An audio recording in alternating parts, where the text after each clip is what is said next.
Should dance schools operate as a community or as a business? What are the pros and cons between both of them? And is there a way to balance it out? Well, let's find out. Hello, everyone, and welcome back to ZoukNerds. In today's episode, Guy and I will be talking about the difference between running dance schools as a community or as a business, the experiences that we've had, and the struggles that we found all over the world between balancing both of them. So, let's go.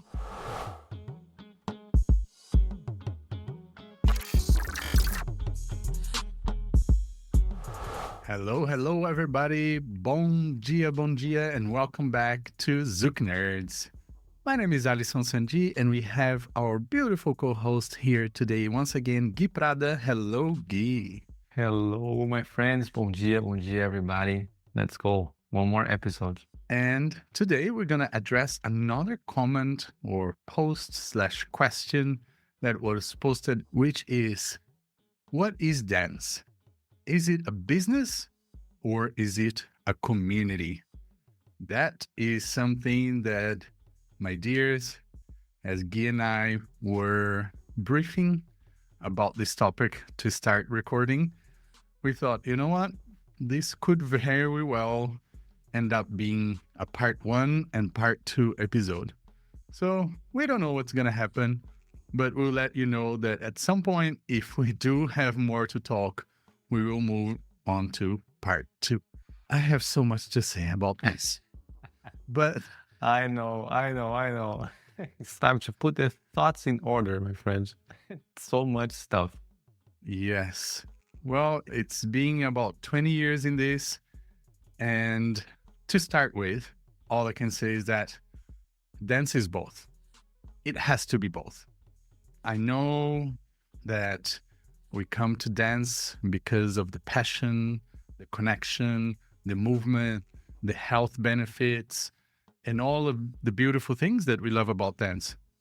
But really, in the end of the day, the people involved in making it happen, they need to pay their bills. They need to make a living. They need to run the community in a way that is also a healthy business that can stand the test of time and the financial struggles that every business goes through. One thing that comes to mind that I think we can start talking about is from our side of the industry as dance community leaders, as dance teachers. How do we make it to survive? Because there's two sides of this, right?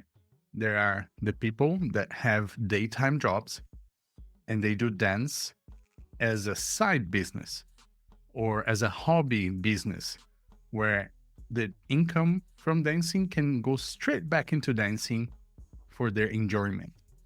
And there's the side for us who made the transition between maybe being a hobby at some point into a full-time decision.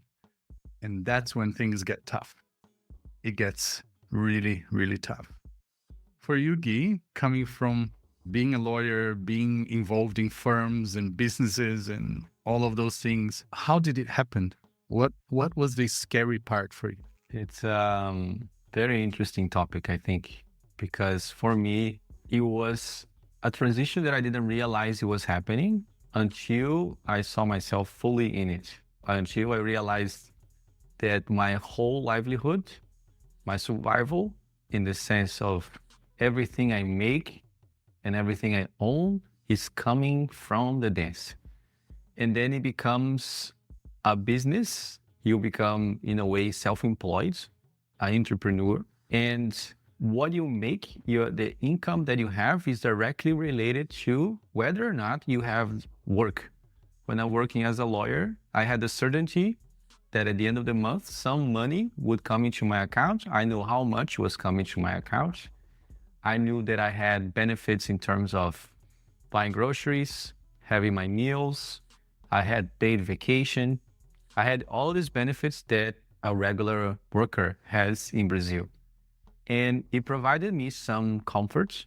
It provided me with free weekends. It provided me with free evenings. And that idea that the moment that I closed my computer, left the firm and got home, I was not working anymore. It was time to chill and wind down.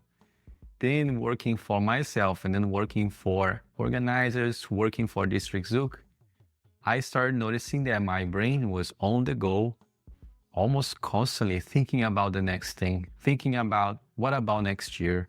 What about next month? Am I going to have work next year? How can I make it work? And this is the reality of probably all of us that work with dance full time. And depending too on the level of maybe fame or hype that your name has in the current state, in the mainstream at any given point in time. So for example, the artists that are really up right now, they have work all the way to 2026 probably, So they can have this sort of chill and calm that they know that at least to the next year and a half, they have work, they have this steady flow of income that is coming in. For example, in 2019, that was my situation. I was fresh in the scene worldwide, for example. So I had work almost every weekend, combined with the weekly class that I have at District Zouk. So I had this certainty in my heart. As things change, as the new people come into the scene, as people get excited about them, the amount of offerings, invitations for work that I used to have, for example, start to decrease, and you don't have that certainty anymore. So then another aspect of it kicks in, like you have to think more in what you can create for yourself for you to have work. So it's a very different place to be in your mind, the creative parts, entrepreneur parts, the parts of you that make things happen, create content, create workshops and stuff like that. So in that sense, working with dance is truly a business, in the sense that you are a service provider. You provide classes, you provide knowledge, you provide dances, you provide the feeling of a dance, you provide the image of a dance. And in compensation for that, of course, you get paid. Yeah, so that's how you make your living. So when thinking about dancing in this way as a business, we need to be more objective when you think about where you're going, when you're going, how much time you spend on this, how much time you spend on that, how much of the offerings you receive you're going to accept. Yeah, because we get more business-minded. More business-minded. That's it. Yeah. We gotta shift that. For many, many years, I was a social dancer as a hobby, So whenever there was an offering for a private lesson, it was like, wow, oh my God, it's a private lesson. And I could say no, I could say yes. It was, it was very free flow. I didn't rely on that at all. Now that I rely on that, oh my God, things are so different now. So there is definitely a true aspect of business involved in it. And sometimes I think people don't understand that much, mostly because for them it's still a hobby. So the way that they see value in it is different. The value of how much a class costs, how much an event costs, how much a private lesson costs, because they're seeing more, why I'm going to spend this much on a hobby without necessarily, or it even occurs sometimes, which is natural, see everything that is behind that event, that is behind that class, that is behind that private lesson, and it's a lot to talk about that. But for you, Alisson, this is your life for such a long time, more than me, and you run events, big events. Yeah, you were teaching with me at District Zouk up to like 2 months ago. So you have been in all sides of this. So for you, this must be a very, very sensitive and precious topic, which is why I think you want to do 2, 3, 5 parts to this episode.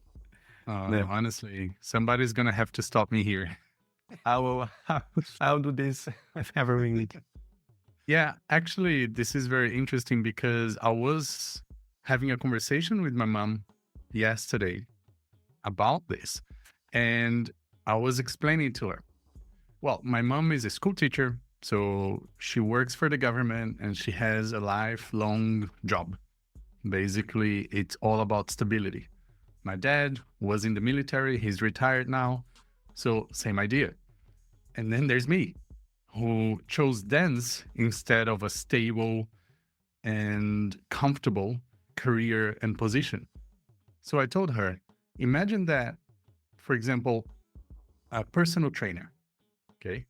As a personal trainer, you have the option to get a job at the gym and have the stability, have the clients, have the holidays, have the benefits.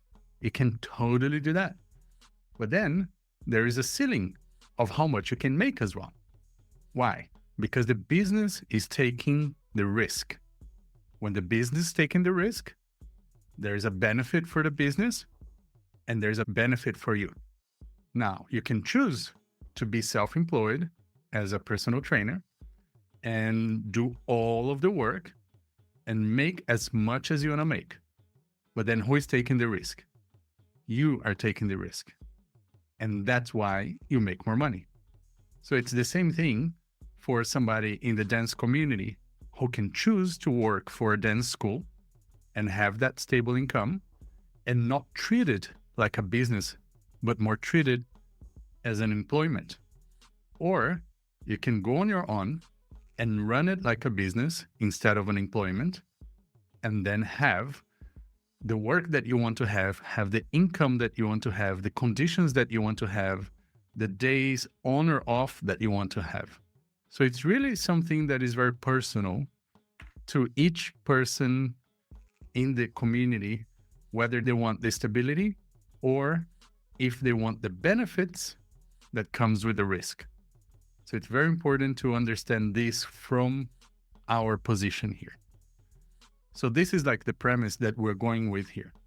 From people who chose to take this as a risk and all of the benefits that come with it, being aware that we want to build a community. That's our number one goal in every decision that we make. But we cannot forget that this is also a business. We must not forget. 100%.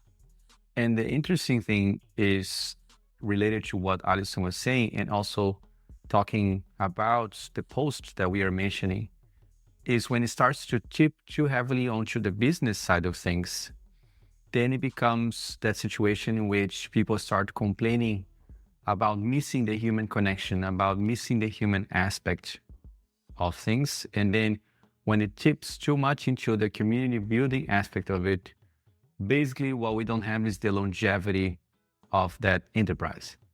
We cannot run the regular classes because there's not enough people or money to pay for the room. For example, we don't have enough money to pay for teachers when we rely too heavily on volunteer work, you know? So finding the balance is the part that is very difficult. And for us that have been traveling around and communicating with community leaders, event organizers all over the world, we hear about these issues basically everywhere. When we see somebody tipping too heavily onto the business side, or somebody that is too heavily on the community side, but struggling with surviving, with making the thing go on. And I also have experience, for example, when I was still living in Rio and going to the schools of my teachers, I became friends with some of my instructors, and some of them had their own dance studios. And I was really curious about how they would make do with the dance studios, because I would see the classes. Sometimes some of them had a lot of students, some of them had like 4 people in class, and I'll be very curious how they make do. And back then, this is like almost 10 years ago, there was one, for example, that she told me that after paying everything, she had like 6,000 reais. It was her salary, which back then is not a bad salary. 6,000 reais for her and 6,000 for her partner and husband. So they would split 12,000 in two, 6,000 for each. That's amazing. Yes. Which at the time I thought, not bad at all. Even for today, I think a lot of people in Brazil are making like 3 or 4. Yeah, no, 6,000 reais is still a pretty good salary. However, almost 10 years ago, it was even better. If we consider that a cup of açaí, 500, that's my measure point, açaí cups, 500 milliliters of açaí. Nowadays, depending on where you are, it's 25 reais, sometimes more. In São Paulo, it's more. Oh my If you God, go I miss to- the days of like 6 reais with the toppings. With the Exactly. toppings. I miss those You days. could find half a liter of açaí for 6 reais with toppings, you know? So you could buy so much more with 6,000. Uh-huh. And then I was like, wow, that's a pretty good salary. Then today I realized there is something though, which is how much they were working. They were working all day long to make all the admin of the school. And they would be teaching at night. They would be at the door, receiving people, checking attendance. And then they would go home and like do the closing of everything and then do it again. Social on Friday nights, sometimes social on Saturday, sometimes a social on Sunday, and 6,000 reais. But the amount of hours of work on a weekly basis was like way more than if they had a 9-to-5 job, Absolutely. you know? And then the other school, similar situation. And then there was another one who was basically breaking even. She would pay herself as she was like one of the teachers and make absolutely nothing more than her hourly rate or something like that. That place eventually closed during the pandemic. The other one almost closed, you know? So it's something that is really complicated. And then you see, Alisson, like we witness and ourselves too experience that. People who own dance studios or who have regular classes make their living mostly by the weekend work. So they work on the weekends to make enough money to keep the other thing alive. So it's a really interesting process because you teach for 2 days and you make enough money to pay for something that you were teaching the whole month, you know? That's what I told my mom yesterday. Sometimes in 2 days, you can make the same as a month's work in your local community. Exactly. And for example, teaching at District Zouk, I teach almost 2 hours on Saturday and I stay for the prática. That's 1 hour and a half. Then I teach for 3 hours on Tuesday. Then I teach for 3 hours on Wednesday. During the day, you're doing admin work, checking attendance, messaging students, updating the websites, doing all of that stuff. When the payment comes in the next month, the amount that I made for that amount of hours of work, sometimes depending, for example, if I had to miss a day, if I had to miss 2 days of class, sometimes I make less than I make when I travel for a weekender. Sometimes I make the same, sometimes a little bit more. However, the comparison is really unfair in terms of how much time and effort is put into it. And I think that that's the balance that is important to achieve and hard to achieve. And Alisson, you're probably going to talk so much more about that following, is that people want us to treat the dance studio or the regular classes or as a business, have the advantages that they have when, for example, they are dealing with, something more established. But at the same time, they want to receive the treatment as if it was a business, like a serious business. And at the same time, when it's them treating the studio, they don't see in the same way. So there is like this disparity that happens in how they would like to be like, but how they actually treat it, the amount of discounts they're asked, the amount of of like, oh, can you make this thing for me? Can you make this thing for me? Can I pay like this? Can I pay like that? You know? So there is all these things that are sometimes frustrating. Sometimes we understand. Most times we understand, né? But if we think about it in a very, very practical point of view, most of these studios, they are being run by people with a lot of passion. They are being run by people who most of the time have a day job that sustain them. So they do this out of love, 100% out of love. Sometimes they don't pay themselves. Sometimes they pay themselves, like I was saying, the teacher rate when they are teaching. And sometimes they are breaking even only or barely, you know. So yeah, so much more now. Alisson. But go ahead. This It thing of the is. business, right? It's something bringing back to the example of gym. You know, like Mm-hmm. when you go to the gym, you can pay maybe a weekly or a monthly fee, and you do as many classes as you want, and you work out whenever you want. And I've had many times people comparing that to dance schools. And they go like, wow, you know, like I go to the gym and I pay $40 a month and I just do all the classes. Why is dancing so expensive? Well, because there's a difference between the scalability of a gym and the dance business. In the dance business, you want that personal treatment. You don't go to the gym and get personal training by paying $40 a month. You go to the gym and you work out by yourself, or you join that group class, which, you know, you probably don't know the people, you don't know the teacher doesn't know you, there's no personal interaction. You might as well just be working out at home from YouTube. It's maybe maybe an unfair comparison, but that's how I see it from my seat. When you go to a dance school, you have all of that personal treatment of a luxury salon. You know, you can get a $30 haircut or you can get a $100 haircut. All of those things come into play. And that's something that in the post Mark Brew was talking about. He was saying, you know, when you have a business or when you're talking about the industry, you're talking about scalability, you're talking about longevity, you're talking about sustainability.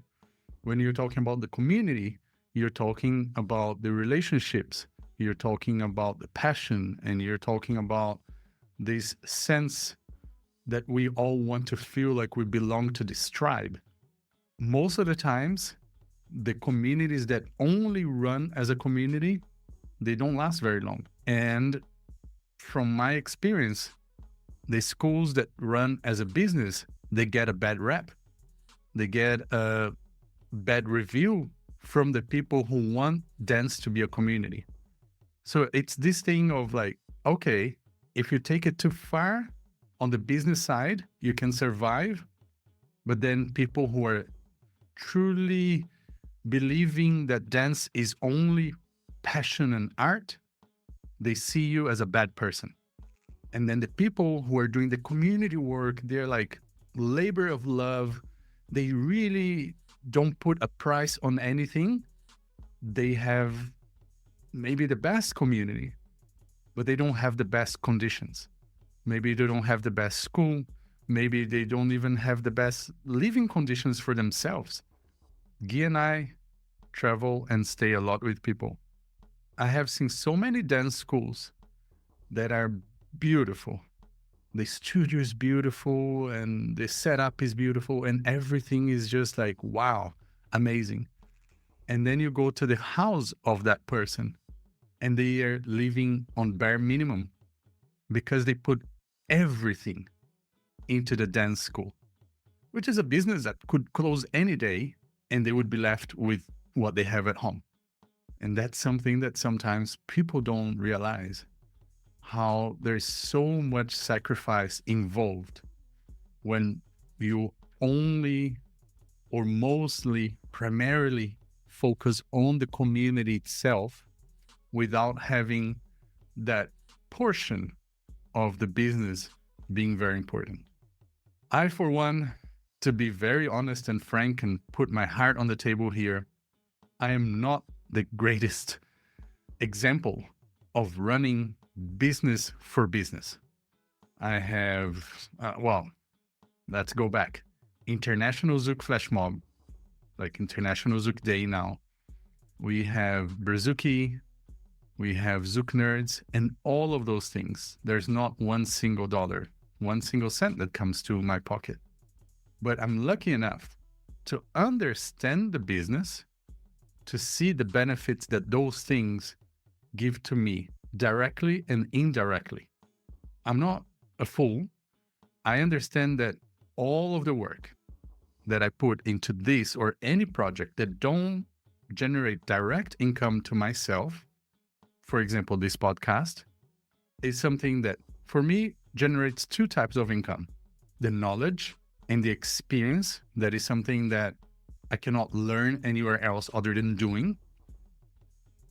And the other thing is the human connection, the community building connection that the International Zouk Flash Mob Day has created, that Brazuki has created, that ZoukNerd has created, that in turn will generate some direct income with a big risk, because it's always a risk. It's a risk doing all of those things. But I'm lucky enough to understand and to have made tons of mistakes. I'm mentioning 3 projects out of I don't know how many that I have been involved that didn't succeed. So it's not like, oh yeah, Alisson thought about Brazuki and it just worked and everything was great and perfect. No, there were many failures before, during, and after that maybe you don't know about. And that is the reason why maybe when you're looking at a teacher that makes that much in 2 days, like we're seeing here, we're not boasting and say, hey guys, you should want to have the life that I have. The idea here is to be transparent and tell you that yes, we can do that because of the other things that we do. We are not at the moment the top couple traveling the world who is making that much money or making 10 times more. But that comes with a lot of sacrifices as well. And that's something that we go through every now and then when we choose to do tours. Because couples that are touring all the time, just imagine not having your own bed, your own food, your own sleep schedule, your own washing machine. There are times that honestly, you have to go and chase a washing machine because there's been 2 weeks that you couldn't do washing and you just have to sit in a laundromat somewhere like a backpacker. It's the side of this industry that you don't get to see when you are seeing the community as someplace like a playground. So sharing this experience, it's more about understanding where that post comes from, because Mark Brewer is somebody who's been in the community for such a long time, has done an incredible job in North America in multiple dance communities.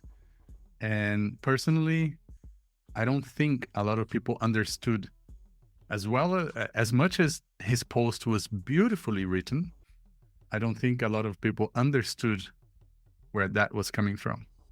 And on top of everything that Alisson was just saying, mestre, I think there is always the aspect of most of what we see in the Brazilian Zouk universe, galaxy, it's mostly related to the bigger events that really, in order for them to survive, they need to run like a business. They have to have the business mindset to keep running for a while, because they basically need to pay so many expenses.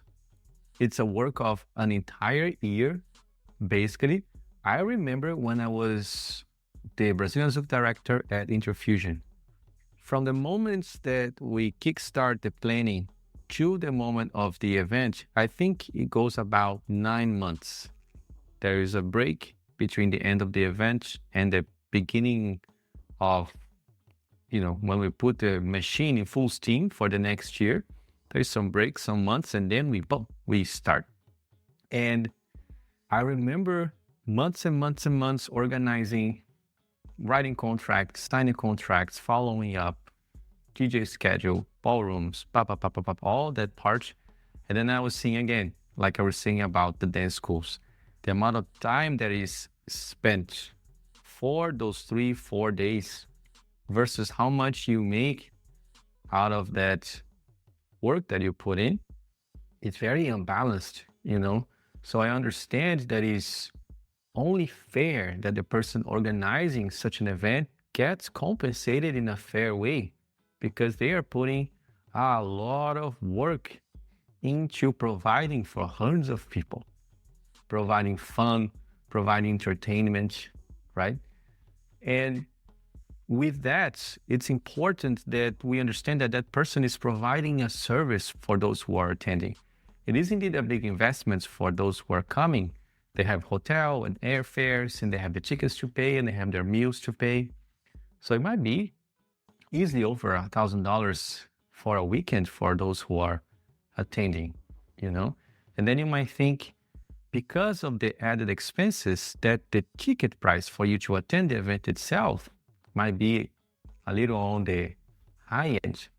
So understanding those complexities is the hardest part, I think, for us. We understand the complexities of our expenses when we pay for the tickets and, for the plane, for the hotel, and for the food and everything. And then we sometimes forget the complexities of the group of people who is running the event and judge sometimes the ticket to be too expensive. So I think it's finding that empathetic point of view towards the person or the people or the group of people who are making something happen, you know? So imagine in your city, there was nothing. There's absolutely nothing. You're traveling everywhere in the search, seeking for something. And then there is a group of people that makes something happen in your city, in your place. It's right there in front of you, you know? So all this effort that you were putting to seek for something outside is now right there. So somebody put up some classes on a Monday for you to go for Brazilian Zouk. They are bringing someone for a weekender. They're doing something where nothing existed before. And that's so, I think, so precious, so valuable, that if we can more and more support those efforts in any way we can make the community grow. And the more that the community grows, the more people we have, it's simple math, the more sustainability we can have for the long run. There is a lot that is being said about, and we did an episode about this, né, Mestre? The amount of events that we have versus the amount of people that we have to pay for those events. So we have a lot of people providing services and not enough people to take those services. The thing is that the effort that it needs to make to bring more people in is an effort that is not proportionally compensated. You have to offer free classes. You have to offer bundles. You have to offer so many advantages and financial advantages to attract people into the dance community that it becomes really, really, really a work of love to bring people in, to bring new people in. And I see this with District Zouk. I see this with Flow, né? Because in order for the initiatives to bring new people in, to get paid, we need this stuff that already goes on to have enough to pay for those initiatives. It's very simple. So that's where the business kicks in. That's where we sit on a room, on a cafe, and we start to strategize how one thing can pay for the other, you know? So then we need the support of those who are already there in order to bring those who are not there yet. And it's like in the post that Mark Burrows said so beautifully, if we can find this middle ground between the business mindset and the business intentions with the community mindsets and the community building intentions, we can make both grow. We can make the work of those who work with dance full-time, of those who want to provide that service sustainable on the long run. And we can make the growth of the community steady and sustainable on the long run. So I think it's the search for all matters of life being observed here too, which is the search for the middle ground, the search for something in between, which Balance. is really the balance, man. So hard, something so hard to make. And it gets harder and harder in a world where if you pay $10 a month, you can have all the music in the world. Yes. Spotify, for example. If you pay $10 a month, you can watch endless amount of series and stand-up comedies and drama on Netflix. It's difficult to understand sometimes that when you dance, there's so many expenses. But again, it's scalability versus the community, or the industry versus the community, the business versus the community. I think, of course, finding a balance is the best way. And there are many things as well that affect that business. For example, location. When you look at running things in DC versus, I don't know, let's put something like in Austin or Dallas in Texas. And I mentioned this because I had conversations with my friends there, and they are also festival organizers. And we were just sharing experiences and struggles. And we were talking about the differences between the expenses that I have in DC versus what they have in Dallas and in Austin. And I will not share numbers, but just the rent, okay? So at Brazuki USA, I have a very, very modest, very gentle family event that has a decent sized room for maybe 120, 150 people. And then a smaller room for maybe 20 or 30 people. So let's put 150 people event. Okay, and busy room, not a lot of space. Whereas when they run their event in Texas, they have a venue that if you combine all the rooms and all the space, the physical space that they have, let's say at least 8 to 10 times the physical space that I have in DC. But in DC, I pay 5 times more the rent. So 5 times more the rent for 8 times less the space. And we're talking about North America here. But something that is upsetting sometimes is when people compare to, let's say, European events. They say, oh man, you know, like for $80, for $100, I can get like a 5 days event in Croatia or in some location. And yes, I get it. But there are so many things influencing this.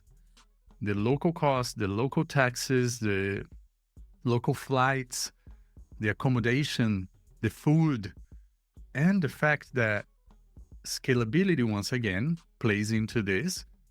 A lot of the artists, they live in Europe or they go to Europe for 3 to 6 months. So there's no international flight costs, no visa costs, no big things like that. And a lot of venues, they actually want you to do that. And a lot of countries and some states, they subsidize events like that and others don't. So understanding that when you go to New York, when you go to Texas, when you go to Canada, when you go to Mexico, when you go to Europe, when you go to Asia, you kind of got to factor all of those things in. But that's events, which is not necessarily the main topic of this episode. But I want to relate that back to dance schools. For example, at District Zouk in DC, we are extremely lucky on the deal that we have with the venue. District Zouk would not be there for as long as it has been if it wasn't for the benefits that it has in that venue. We thought about expanding, for example, and we looked at rental places near or anywhere pretty much in the city. And when we put the numbers down, we're like, no, it's impossible. It's absolutely impossible because We want our students to have the benefits that they have now: location, comfort, size, proximity to public transport, to all of those things. So yes, we could just be, in somewhere in the suburbs, but then is it really going to be good for our community when we want to grow the community? Or is it just going to be good for the business? That balance is something that as teachers or dance school owners, people really need to be thinking about all the time. So it's the benefit of going to the bakery down the road or going to Costco. Yes, if you have a car, maybe it's easy for you to go to Costco. But if you don't have a car, then you have to pay premium and go to the bakery nearby your house, which arguably should have the best bread between the two. I hope, at least. So those are the things like we have to understand in terms of industry and community, the price that we're paying and the things that we are valuing. Some people, they value the cheaper. Cheaper is better. Then a certain type of service comes with that. So if you value the service more than the price, maybe the price wouldn't matter to you. But I think most people are more or less in the middle. So treating the business of community building somewhere in the middle is the balance that we want to achieve and the struggle that we're always going through pretty much every day. Truly. Truly. And there's one added element to it, I think, which is the fact that this industry is really personal. Normally, you know who the owner of the studio is, you know who the person who is running the thing is, you see them, you talk to them, you eat with them, So that aspect of being so close makes it different in nature. For a business that is more impersonal, for example, you don't know who the CEO of the company is. You will not dine with them.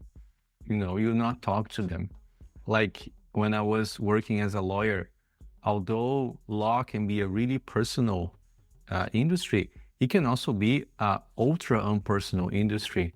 For example, my mom has a case that has been in the courts for 20 years. And because it has been there for such a long time, it just changes from lawyer to lawyer. And the current lawyer handling the thing, she never even saw the person.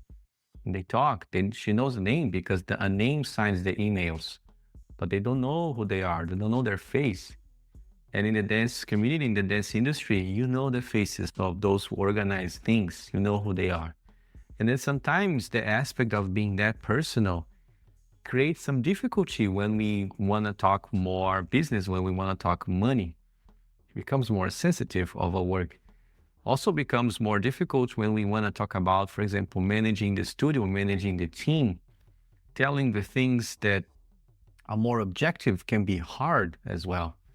So I think people forget about this sometimes and they wonder in their heads, why is it so hard to be objective with things? Why is it so hard to be so business-minded with the things? And when things are objective and more business-minded, why do we bother by it at times? Why do we feel something off when something is that kind of like objective? And I think it's because of the aspect of personality. There is personal treatments that are happening in this industry that don't happen maybe any other one. And I'm talking about the partnered social dance industry. I know, for example, in ballroom, you have business models in ballroom. There are more like retail-like business model. You don't know who owns the thing. Yeah. So then sometimes when people in the Brazilian partner dance, including Brazilian Zouk, wants to bring that ballroom model into our dance industry, people are like, no, I don't want to do that. Because they know how impersonal it can be. They know they already can perceive that they will be indeed treated like a walking wallet.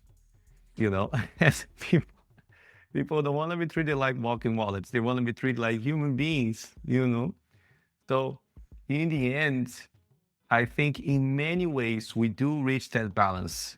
Otherwise, we will not be surviving the way that we are, and otherwise we will not be growing the way that we are. So I think there is already good stuff going on, so much good stuff going on, you know? So for example, I know Alisson. Alisson is a friend. Alisson is a colleague. Alisson is a co-worker, a co-teacher. Alisson is my employer at times. I'm Alisson's employer at other times. So sometimes I work for Alisson, sometimes Alisson works for me. I work more for Alisson than Alisson works for me. So sometimes my income comes directly from him. He's paying me. So he knows how much I make in some of this stuff. So what thing exists that is more personal than that? I have no idea. But we do have to talk money. We do have to talk about objective stuff. I do have to say, Alisson, can you pay a little more this time? And then Alisson has to say, would you mind getting a little less this time? You know? And we do have to have this shift in our brains to say, now we are talking very objective things, survival of the event, survival, longevity of the event, my own monthly life expenses, you know?